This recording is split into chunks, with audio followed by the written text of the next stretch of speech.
Chris Abele Impact Award honors a leader who has been steadfast in supporting the LGBTQ+ Victory Institute and someone who has made significant contributions in advancing LGBTQ+ equality.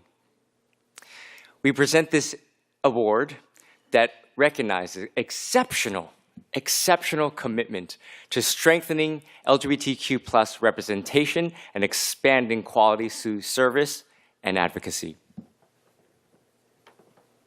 I think still you. It says me. And Bonnet, two of the past. Abele and David Bonnet are the two past honorees, and our President Biden will be the recipient of the 2025 Chris Abele Impact Award.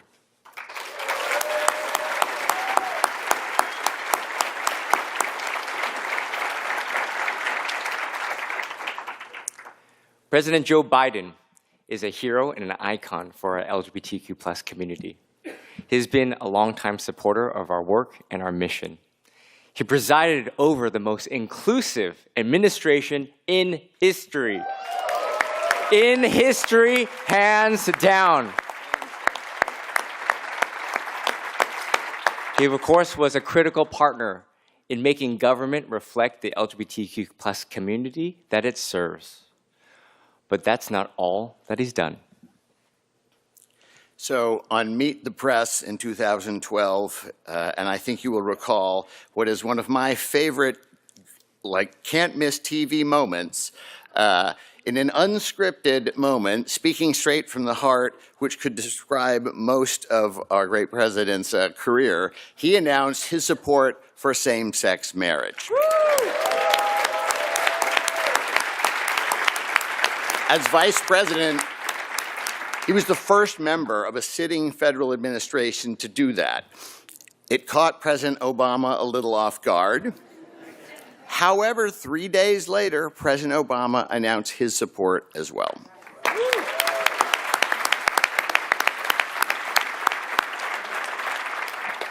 Years later, in December of 2022, as president, Joe Biden signed the Respect for Marriage Act, and it codified same-sex marriage, and it repealed the Defense of Marriage Act.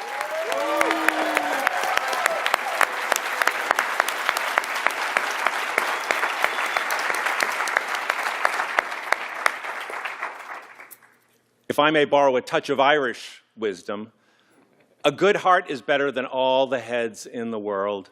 And Joe Biden has one of the biggest hearts we've ever known.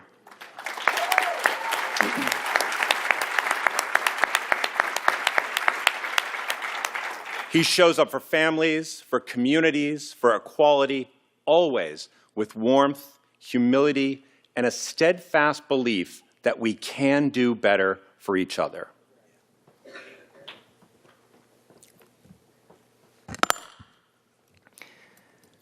President Biden, we are grateful for your support, your friendship, and your love.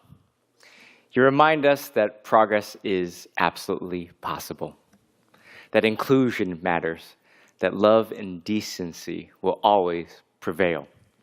So let's be reminded, Victory. Don't get mad, get elected.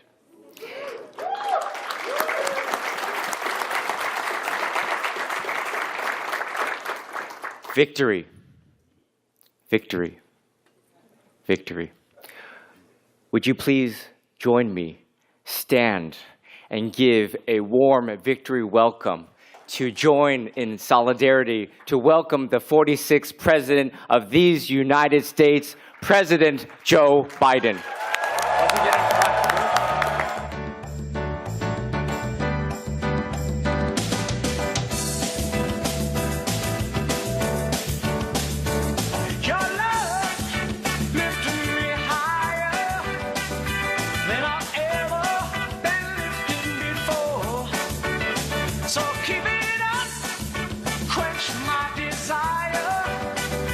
I'll be at your side forevermore. You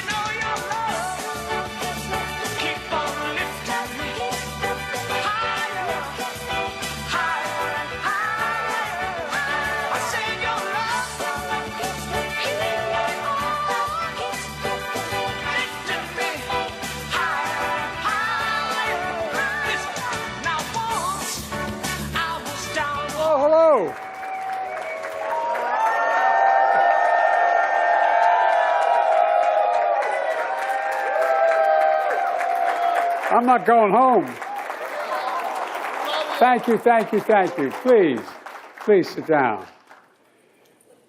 Evan, thank you for your visionary leadership of this organization. And Chris, I'm honored to receive the award in your name. In your name. And I'm accepting this award knowing it's a recognition of all the work we've done. Michael, thank you for your, and especially your thanks to David, who supported the Victory Fund, but supported me long before that all occurred. Folks, I also want to recognize so many friends that are here today. Where's Mo Vella? Mo, where are you? There you go, Mo. You know, we're doing this for a long time, Mo and I've relied on his advice throughout my career, particularly when I was vice president. I knew which direction to go. And I love you just as much as them, sir. Thank you. Next week marks 3 years. 3 years since many of us stood on a crisp day in the South Lawn of the White House, where I signed the Respect for Marriage Act. Folks,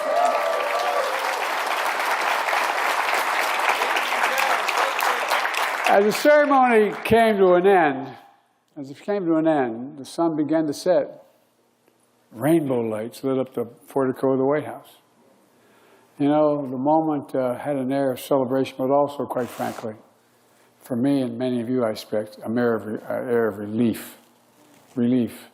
Finally, through the hard work, faith, counsel, sheer grit of folks like you in this room, and so many who came before you, the momentous battle was finally won.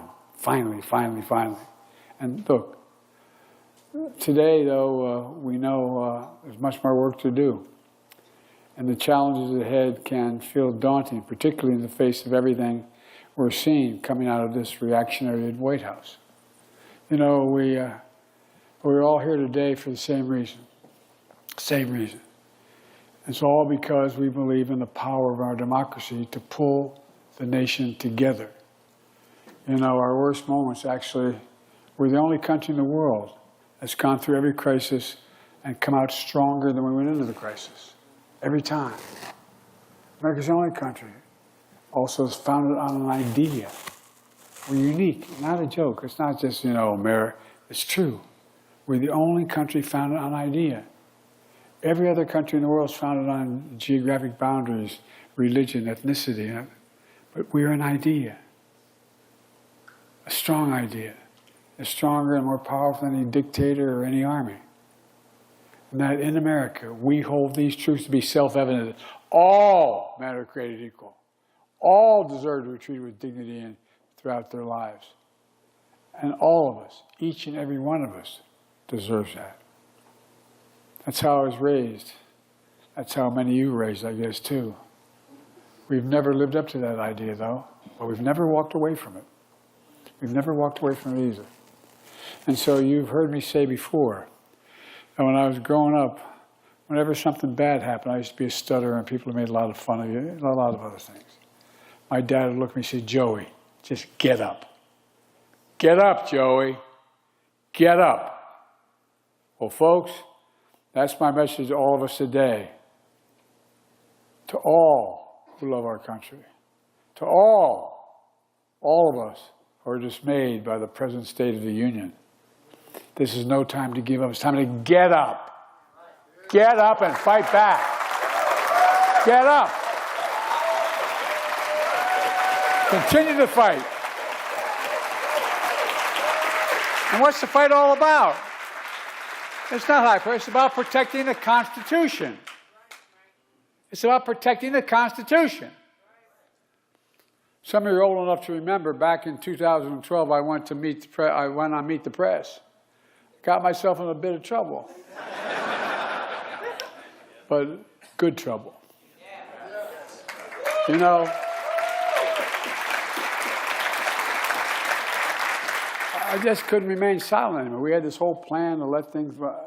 Anyway. I told the truth. I expressed my support for gay marriage. A little earlier than some folks had been expecting it. Well, that comment got all the attention. I also told another story during that interview. I've been speaking a few weeks earlier, and there was a group of LGBTQ leaders in a private home.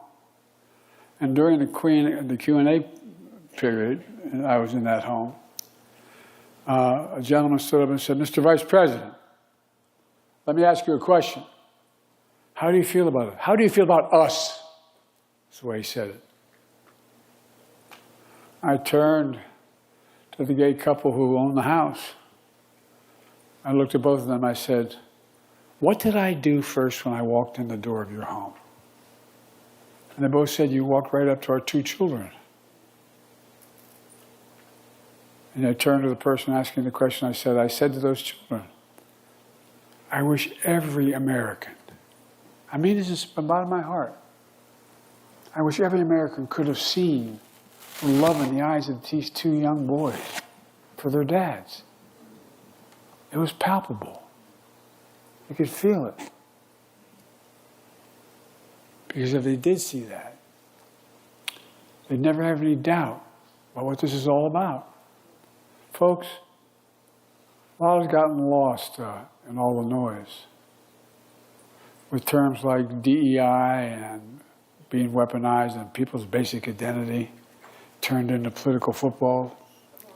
Right now, in no small part because of the vitriol of this in our national debate, there are young people sitting alone at home as I speak, literally, behind closed doors, scrolling through social media, staring at the ceiling, literally wondering whether they've talked, you are, and I've talked to many of these young men and women, wondering whether we'll ever be loved, will they ever marry, will they ever have a family,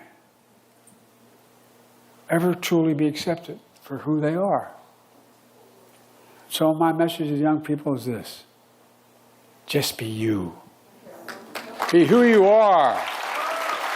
You are loved. You're heard, and you increasingly understand you belong. You belong, you belong, you belong. I mean it. Things are changing. Folks,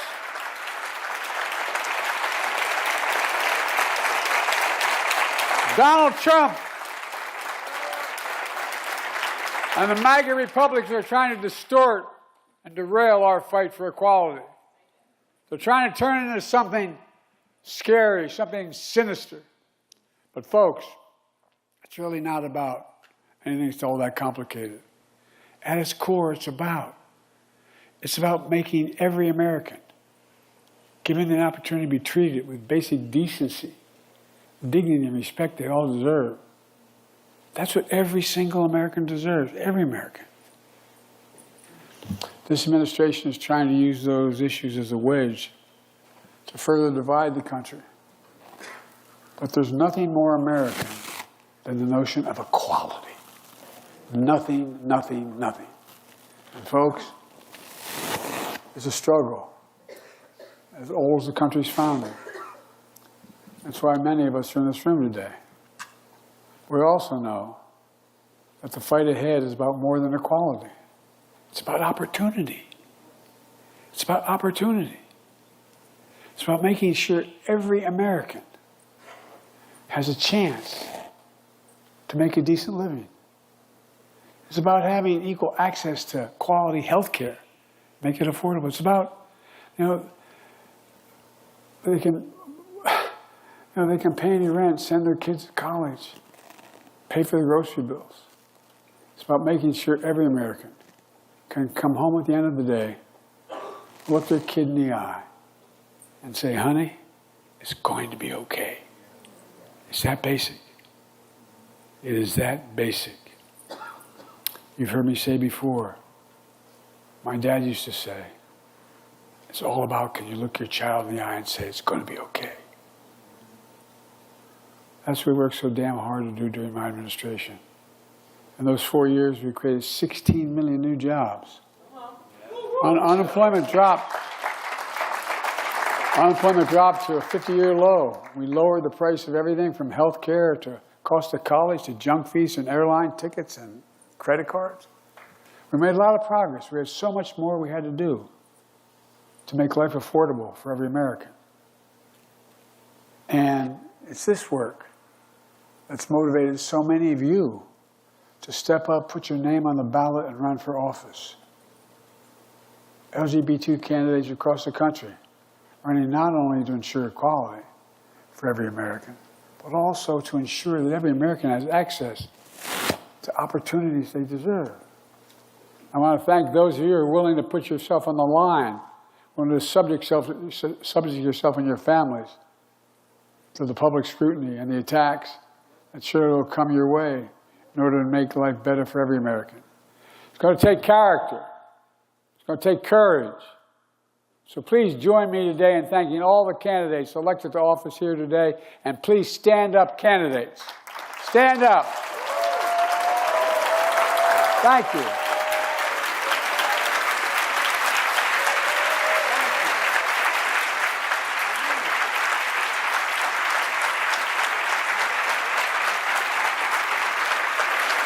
Think of what you've done.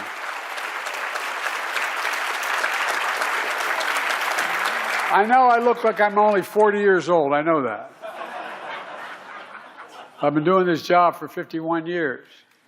If I made that same comment in this room, and I've spoken in this room that many years ago, made that same comment in this room 50 years ago, 30 years ago, 25 years ago, I've been thrown out of here.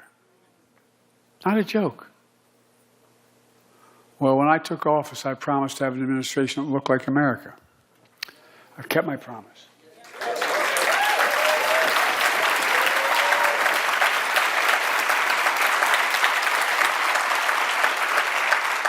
And not just for the community, my press secretary, Kareem.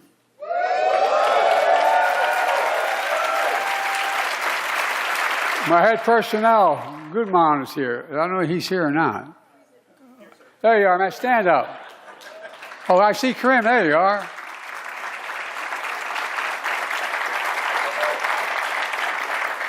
Along with many others who served in my administration. You all worked on issues that went far beyond equality for the LGBTQ community. With your help, we accomplished much, not just in this community, but all across to create opportunity for everybody. My dad, really, all kidding aside, my dad was a really decent, honorable man, a well-read guy. And my dad would say, Joey, everybody deserves a shot, no guarantee, but everybody deserves it. Everybody deserves a shot. So again, please join me in thanking all those who work for my administration and continue to work in government. Thank you, thank you, thank you.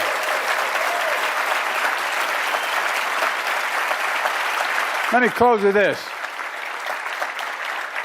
So I'm taking too long here. I apologize. Folks, America's not a fairy tale. For 250 years, there's been a constant push and pull, an existential struggle between peril and possibility. We're not guaranteed a fairy tale ending. But I believe the America of our dreams is always closer than we think. I know I'm characterized as an eternal optimist, but I am. You know, my friend, Congresswoman Sarah McBride. What a kid. She used to work for my son, Bo, who passed away because of what happened in Iraq. He was Attorney General. She worked for him. And he used to have to protect her, go out of his way. Well, she wanted to be here today, but she's giving an important speech at my alma mater, the University of Delaware. You know, Sarah talks about, quote, doing the hard work of persuasion. And in these times, which can be dispiriting and even hurtful, Sarah says, hope. Quoting her, hope is a conscious choice. You have to summon it. You have to summon it. It's not automatic. Friends, we are one of the only countries in the world that time and again has come out of every crisis stronger than we entered into that crisis. I still believe, emerging from the many crises caused by this administration, as we have constantly, nonetheless, come out stronger, wiser, and more resilient than before. But we just have to get up. So long as we keep the faith, summon hope, and get back up and remember who in the hell we are. We're the United States of America. That's who we are. We're the U.S. And there's nothing, I mean it sincerely, there's nothing beyond our capacity in America when we act together. So let's work together. Let's keep this fight going. Let's win it together. Now, not tomorrow, now. Thank you. God bless you all. And may God protect our troops. Sorry it took so long. I'm so damn proud of all of you. No, I really am. I'm proud of your courage. So thank you, thank you, thank you.